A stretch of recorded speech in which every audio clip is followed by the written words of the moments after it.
এবাৰ অশোক সিংহলে উভতি ধৰিছে গৌৰৱ গগৈক অসম প্ৰদেশ কংগ্ৰেছ কমিটিৰ সভাপতি গৌৰৱ গগৈক অশোক সিংহলে উভতি ধৰি গৌৰৱ গগৈক তীব্ৰ সমালোচনা কৰিছে আৰু গৌৰৱ গগৈৰ মিয়া প্ৰীতি যে আছে সেই কথা বিজেপিৰ প্ৰতিগৰাকী নেতাই কোৱাৰ দৰে অশোক সিংহলেও ইতিমধ্যে গৌৰৱ গগৈক তেনেদৰে এক প্ৰকাৰ সমালোচনা কৰিলে।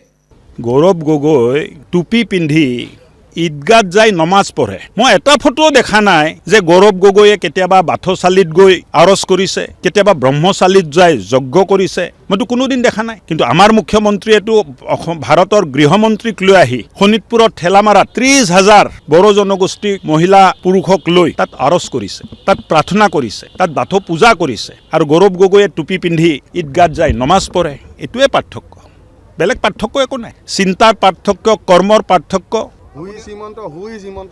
হাৰি বাবা, এইটো মানে এইবিলাক কথা আৰু কথা পাতি থাকিতো একো লাভ নাই। হুইজ হিমন্তটোতো নেক্সট ইলেকশ্যনত গম পাব।